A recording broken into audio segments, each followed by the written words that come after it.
Domani con un ospite che ho il grandissimo piacere di ritrovare, il professor Ugo Volli, che dovrebbe essere in collegamento già con noi, che ringrazio e che saluto. Buongiorno professore, grazie per Buongiorno. essere con noi. Ugo Volli è semiologo, docente universitario, giornalista, scrittore. Parliamo di questa ultima fatica coordinata e scritta anche dal professor Ugo Volli insieme a Claudia De Benedetti, David Elber, Niram Ferretti, con la prefazione di Fiamma Nierenstein, giornalista, scrittrice e anche politica italiana che tutti conoscete. Il libro si intitola Ritorno a Sion, una breve storia dello Stato di Israele dalle origini a oggi.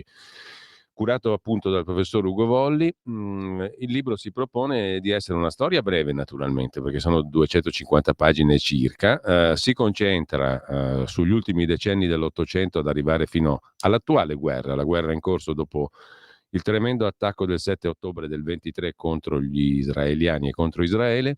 È una storia che cerca di esporre le ragioni per cui Israele ha diritto a essere uno Stato, innanzitutto, e ha diritto ad autodifendersi, che sembrerebbero due diritti ovvi, ma tanto ovvi non sono, e leggendo il libro si capisce bene anche il perché.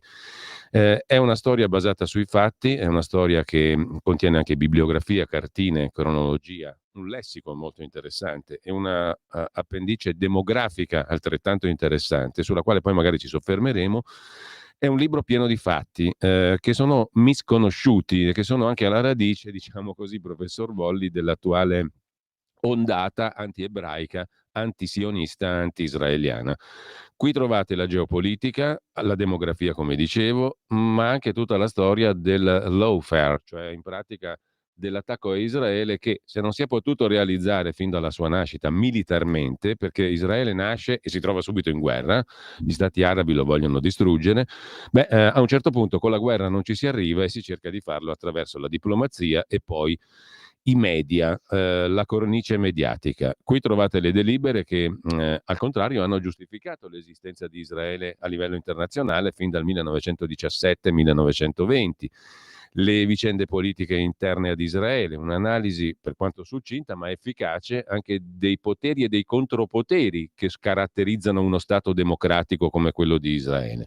L'economia, insomma, è uno strumento fondamentale, secondo me, per chi vuole approfondire. Sarebbe fondamentale anche per i giornalisti, per i professori, e condivido quello che scrive Fiamma Nierenstein nell'introduzione, che questo qui dovrebbe essere un libro che sotto braccio potessero tenere i docenti, gli insegnanti italiani. L'ho fatta un po' lunga, lascio subito la parola al professor Volli. A me che mi colpisce, professor Volli, scusa la sgrammaticatura, è il fatto che cose ovvie abbiano bisogno di essere messe in fila a beneficio di chi dovrebbe invece essere il primo a insegnarle, insegnanti appunto o giornalisti. Però nel libro si capisce anche il perché di questa visione delle cose, no? Che ha una radice molto profonda. Fiamma Nierenstein la individua in una data ben precisa, nel 1956, quando la Russia comunista rovescia il suo precedente appoggio a Israele e, al contrario, diciamo così, nasce quella che poi culminerà nel 75 con la risoluzione dell'ONU che dice il sionismo significa razzismo. La Russia comunista aveva appoggiato Israele alla sua nascita, anzi nel libro viene chiarita una cosa che a me sembra importante anche sottolineare, che Israele si riesce a difendere nel 48 appena nata, perché poco prima attraverso la Cecoslovacchia la Russia sovietica ha fatto arrivare delle armi, altrimenti probabilmente se la sarebbe vista brutta Israele appena nato nel 48. Ti lascio subito la parola perché io come al solito ho affastellato troppe cose, però il punto centrale è che da qui vorrei chiederti, professore, per iniziare la conversazione, come mai questi fatti che voi mettete in fila nel libro in maniera estremamente chiara? È un libro dove non c'è nulla di ideologico, sono fatti. Come mai questi fatti fanno così fatica ad essere patrimonio comune? Questo è un grande problema, anche perché contro Israele c'è ideologia, contro gli ebrei c'è ideologia, si chiama antisemitismo, e l'ideologia è quello stato d'animo o quella formazione culturale che non lascia farsi turbare dai banali fatti veri e propri. Le proprie visioni ideali, le proprie costruzioni non devono essere interrotta dei fatti. La cosa più evidente da questo punto di vista è quello che è successo ieri sera, quando i personaggi che sono andati in questa barcavela dicendo che portavano rifornimenti ai 2 milioni di palestinesi in una barcavela di 15 metri in cui ci sta, non so, 100 kg di rifornimenti, una volta bloccati perché entravano in una zona di guerra, sono stati invitati a vedere i filmati del 7 ottobre, cioè gli stupri, le cose eccetera, ripresi dagli stessi terroristi di Hamas, e quello che hanno fatto è stato coprirsi gli occhi, chiudersi le orecchie, perché non volevano vedere, non volevano sentire. Ecco. Questo è molto caratteristico. Però è una storia vecchia, cioè forse vale la pena hai parlato della questione della Russia, eccetera. La Russia, l'URSS, ha appoggiato Israele semplicemente per contrastare la Gran Bretagna, perché la Gran Bretagna si era fermamente, è l'unico paese occidentale che non ha votato l'istituzione dello Stato di Israele all'Assemblea Generale dell'ONU del 47, ed era alleata con gli eserciti arabi che hanno invaso Israele il giorno stesso della sua proclamazione. È una storia che viene da prima, cioè quello che succede adesso non è diverso da quello che è successo in tutta la storia del popolo ebraico, che è stato, in particolare quando poi è venuto il nazismo, il fascismo, eccetera, eccetera. Il fatto che ci sia una razza ebraica che è stato proclamata dal fascismo è un fatto assolutamente insensato e fuori da una logica scientifica, e però questo non ha impedito a Hitler, Mussolini, eccetera, di pensare e di propagandare questa cosa. Allora, per noi aver prodotto questo libro, che mi permetto di mostrare qui, scusate, sono un po' imbranato, eccolo, pubblicato da Marcianum Press. È stato un tentativo di tornare sul piano dei fatti, sul piano della realtà storica, e di uscire dal discorso dell'ideologia, di mostrare tutte le cose che in questo momento sono nascoste, occultate, e che la stampa sistematicamente deforma. Basta pensare, sempre pensando a quest'ultimo episodio della barcavela di Greta, loro hanno proclamato di essere stati rapiti mentre sono stati bloccati da un esercito regolare, e già sono sugli aerei che tornano in Europa, e si sono proclamati ostaggi, cioè mettendosi alla pari con le 250 persone che sono state rapite il 7 ottobre del 23 e per lo più uccise dai terroristi. Questo è un problema, secondo me, molto grave, perché i dati dicono che questa massa di menzogne influenza pesantemente l'opinione pubblica, cioè ci sono dei dati che dicono sostanzialmente che il 60% degli italiani ha un atteggiamento negativo nei confronti dello Stato di Israele, e non capisce le ragioni per la sua autodifesa. Pensiamo a non lo so, pensiamo a cosa sarebbe successo se la Slovenia, la Croazia avessero invaso il nostro territorio italiano, facendo in proporzione 10.000 morti in quel modo poi. In quel modo Era poi atroce, no? Con quella in quel violenza modo atroce, incredibile.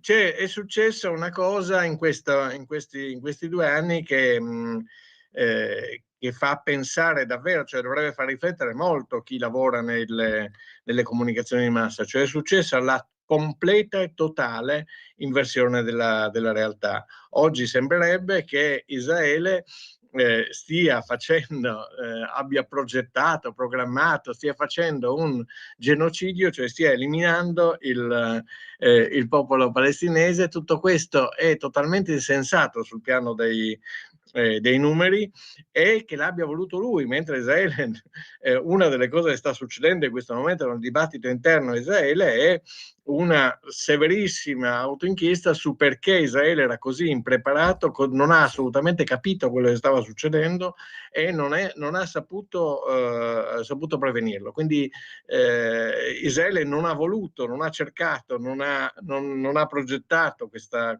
guerra, l'ha subita e si sta difendendo da un gruppo terroristico, ma in realtà da una confederazione di gruppi terroristici che continuamente dicono vogliamo rifarlo, questa è la strada giusta, questo è il modo per realizzare il nostro obiettivo, che è la Palestina nel fiume al mare, il che significa la distruzione dello Stato di Israele e la strage dei suoi abitanti.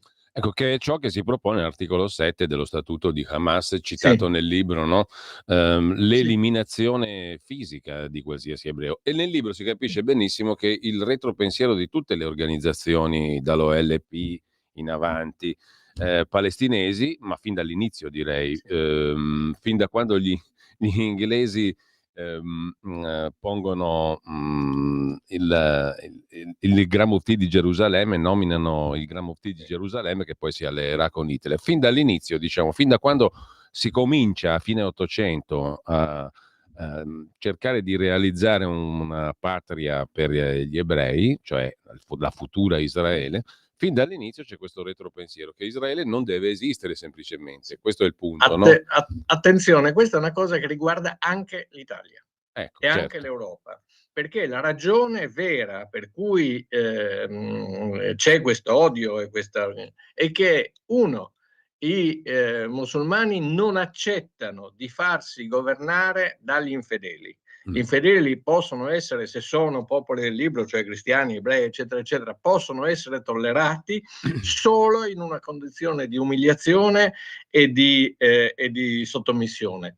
Se no, e quindi come le donne, un paragone che spesso fanno, se Sì. no, se per caso si trovano in uno stato in cui comandano loro, questo è per loro illegale, oltraggioso, illegittimo, eccetera. Questa è la prima cosa. La seconda cosa è che una volta che loro hanno messo piede, conquistato o anche più semplicemente pregato in un posto, questo posto è È per loro. sempre dell'Islam. Mm. Io ho parlato una volta con un capo tribù di Hebron che mi diceva: noi non possiamo, perché non facciamo, gli ho detto perché non fate la pace, dividiamoci come è sempre successo dappertutto, in tutte le guerre, eccetera. Loro dicono: non possiamo, noi abbiamo l'obbligo religioso di non cedervi neanche un centimetro Ecco, e quadrato. attenzione, Ecco, un sì, attimo solo, prego, prego. questo c'entra molto fortemente con l'Italia e con l'Europa, Mm. perché la Spagna per loro è islamica e deve tornare ad essere islamica, il sud Italia lo è, e anche tutti i posti, quando voi vedete queste folle che sul Sagrato del Duomo a Milano, vicino alle chiese, eccetera, fanno la preghiera, quella preghiera è una rivendicazione di proprietà Territoriale. ed è un progetto, la stessa cosa che succede in Israele. No, hai fatto bene a chiarirlo, è importante, e nel libro c'è anche una utilissima precisazione che ci riporta pienamente nell'attualità. L'autorità nazionale palestinese, voi scrivete, molti in Occidente la considerano moderata, ma proprio sulla scia di quello che ci hai appena detto, professore, basta che oggi un suddito della NP, un palestinese, tenti di vendere un terreno o una casa agli ebrei per essere passibile di pena di morte. Mm? Certo. Questo Aggiungo questo: in Israele ci sono 2 milioni di cittadini su 10, quindi il 20% di cittadini arabi, piccola parte cristiani, in parte drusi, che è una specie di eresia, in parte, ma nella maggior parte musulmani, che hanno tutti i diritti, hanno i loro parlamentari, hanno i loro partiti, hanno i loro sindaci, i loro giudici, i loro medici, i loro radio, i loro giornali e così via. Nel territorio governato dall'autorità nazionale palestinese, come a Gaza, governata da Hamas, non c'è un singolo ebreo, e la cosa che loro chiariscono molto chiaramente, in maniera chiarissima, è che non ne vogliono avere neanche uno. Allora chi è razzista? No? Chi fa pulizia etnica? Questa è una domanda che secondo me va posta con chiarezza. Ecco, il libro parte, si concentra, dicevo prima, sulla fine dell'Ottocento, però una cosa importante da dire è che nel libro è chiarita in modo molto netto che Israele era già realtà politica mezzo millennio prima della fondazione di Roma, no? Sì. E gli ebrei sono vissuti nella loro patria per una dozzina di secoli prima della conquista romana che significa anche repressione genocida e milioni di morti. Nonostante la conquista romana e poi quella bizantina, durante il dominio arabo gli ebrei si trovano relativamente meglio rispetto al periodo, appunto rispetto al dominio bizantino. Di questo abbiamo parlato tante volte anche con Vittorio Robiati Ben Daoud, che ha chiarito bene questo aspetto dei rapporti tra il mondo cristiano orientale e gli ebrei. Però questo per dire che quando a fine Ottocento nasce, sulla base del fatto che c'è una forte ondata anti-ebraica, la necessità condivisa dalla Società delle Nazioni, che era l'antecedente dell'ONU, di trovare una patria e di dare una statualità a questo popolo, a fine Ottocento appunto ci si innesta su una solida radice storica, che è quella che oggi invece sembra scomparire, perché sembra che gli ebrei siano i colonizzatori. No, gli ebrei Sì, sono tornati questo, semplicemente a casa loro. Si era parlato perfino di Uganda, no? Ma sì, sì, la conferenza di pace, facciamo Israele in Uganda, ma la conferenza di pace di Sanremo, aprile 1920, subito 3 anni dopo la dichiarazione Balfour che dice dobbiamo costituire un focolare ebraico nazionale, non parla di Uganda, perché la comunità internazionale sancisce l'obbligo di creare una patria nel territorio degli Avi, cioè nel territorio di Israele attuale più o meno, no? Questo è il sì. punto, quindi non stiamo, non stiamo Sì, parlando... vale la pena di precisare eh. questo.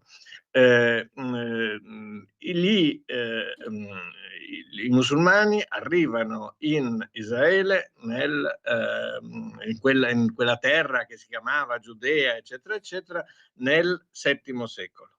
No? Da allora ci sono diversi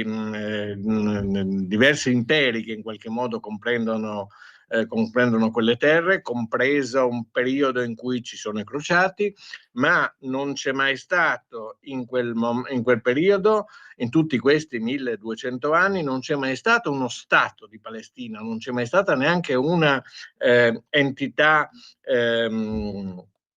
diciamo provinciale di Palestina. Le capitali erano a Baghdad, a Damasco, eccetera, eccetera, e poi a lungo naturalmente a Istanbul, a Costantinopoli. Non c'è mai stata una realtà nazionale di quel tipo, primo. Secondo, tutto il territorio che oggi è dei paesi arabi, in particolare la Turchia, diciamo che non è araba ma siamo musulmana, la Turchia, la Siria, l'Iraq e poi i paesi della sponda meridionale del Mediterraneo come l'Algeria, la Tunisia, il Marocco, erano paesi cristiani, come Israele era un paese ebraico.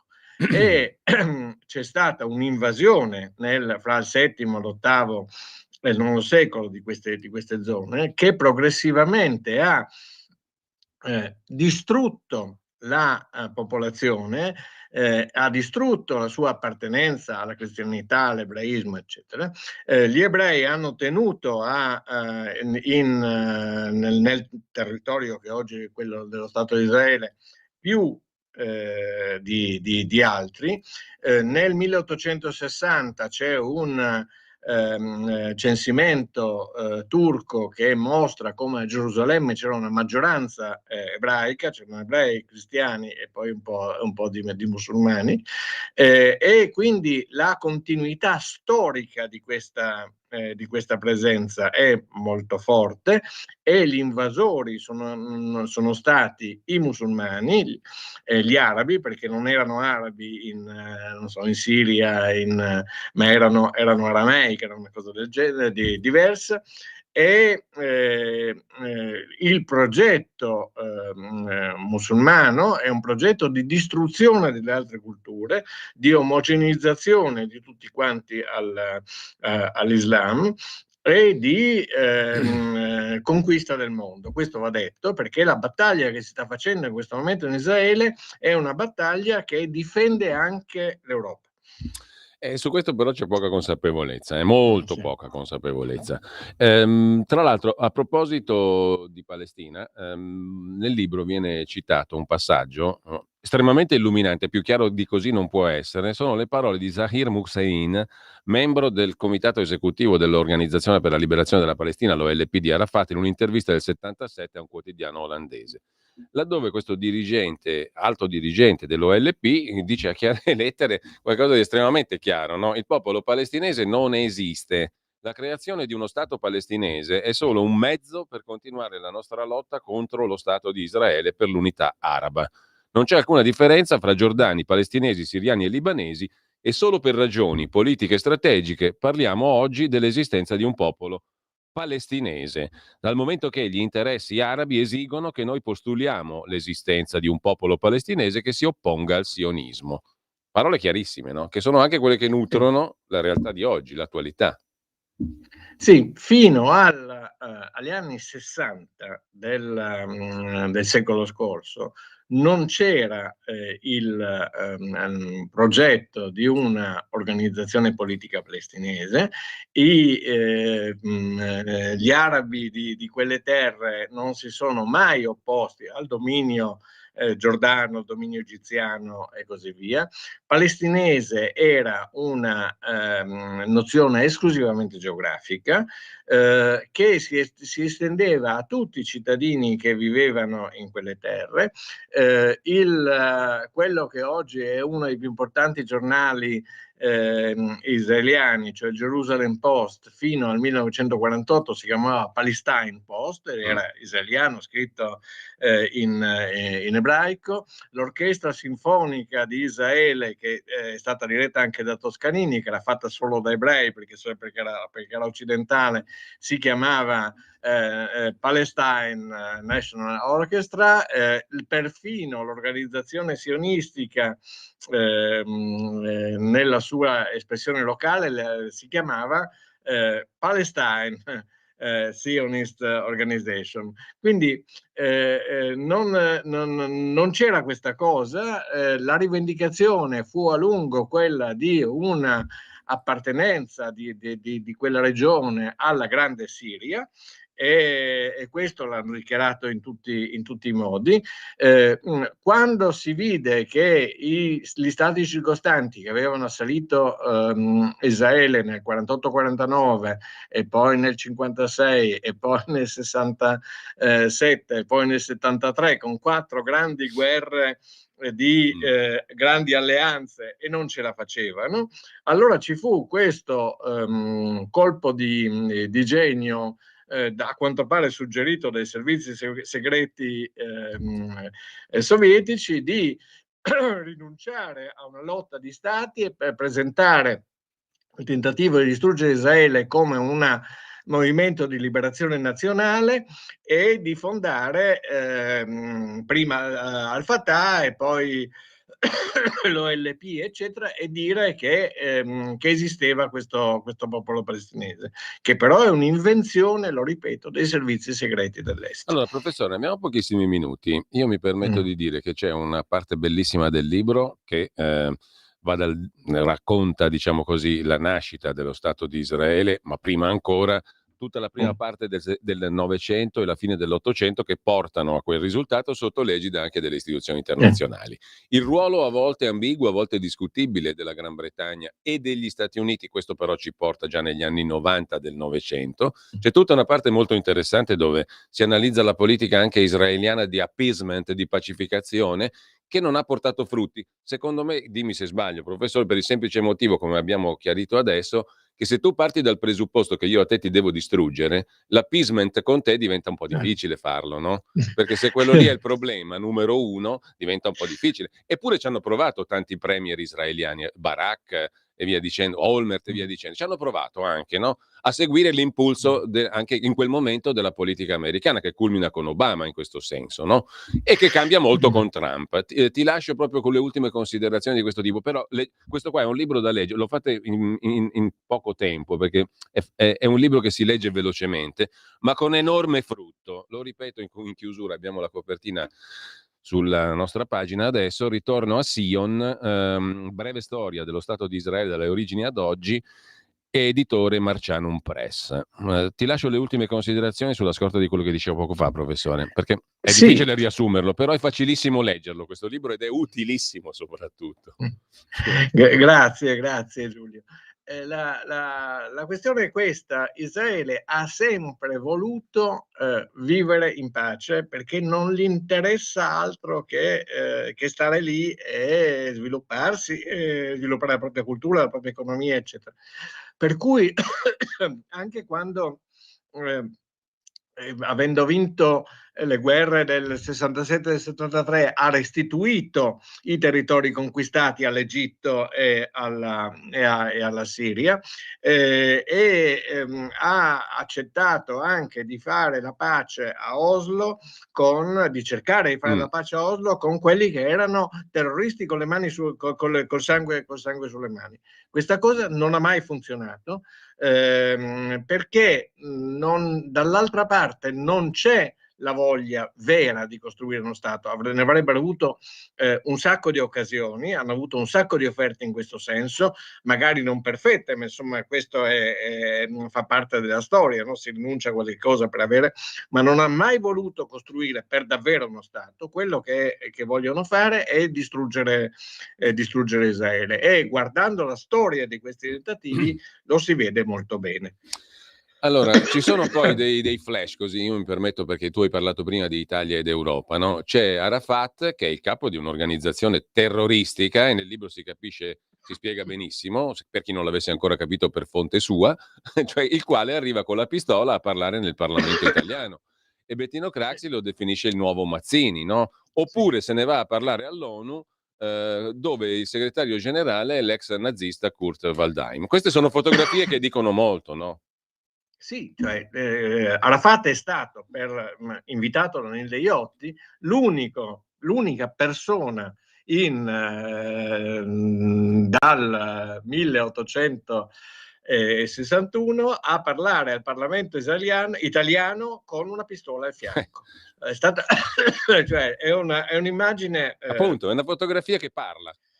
Assolutamente. E fra l'altro lo fece pochi mesi prima di quando un comando palestinese, di cui lui naturalmente disse poi che non sapeva niente, ma in realtà solo erano uomini suoi, diede l'assalto a 500 metri di distanza dalla Camera dei Deputati al tempio alla sinagoga maggiore della comunità di Roma, sparando coi mitra e tirando bombe a mano, e uccise un bambino di 3 anni, Stefano Guy-Cachet, e fece 50 morti. Questa è la situazione. Il problema è che quello che successe quella volta, siamo nell'82, quello che successe allora è in qualche modo riprodotto da un clima altrettanto teso, altrettanto brutto che c'è in questo momento in Italia.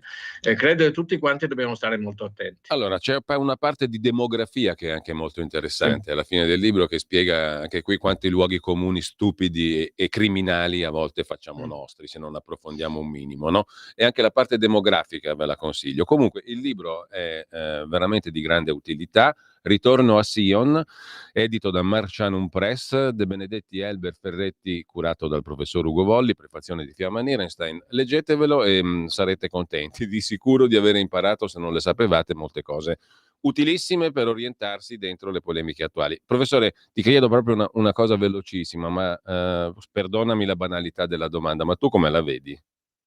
Perché io vedo questo, che Israele sta vincendo, che il terrorismo verrà sconfitto di nuovo, che il grande conflitto in realtà non è a Gaza, ma è con l'Iran. E che il problema è, da un lato, c'è la volontà di Israele, dei paesi arabi moderati, compresa l'Arabia Saudita, di costruire una grande area di innovazione tecnologica e di libertà di commercio, di pace e di trasporti che vengono dall'estremo oriente verso il Mediterraneo, e dall'altra c'è la volontà di una guerra contro l'Occidente, rispetto a cui Israele è il principale ostacolo. In questo momento Israele è riuscito a cambiare l'equilibrio in Siria e in Libano, dove c'è una situazione più pacifica, sta riuscendo a nutrire la popolazione palestinese di Gaza, sottraendolo alle speculazioni di Hamas, e sta riuscendo a bloccare gli Houthi in Yemen. Resta aperta la questione dell'Iran, ma anche quella sarà risolta. Io sono ottimista, prevarrà la pace, il benessere, la prosperità di tutta la regione. Grazie davvero anche per questa sintesi al professor Ugo Volli. Grazie professore. Ritorno a Sion, il libro edito da Marcianum Press. Grazie professor Volli. Grazie, arrivederci.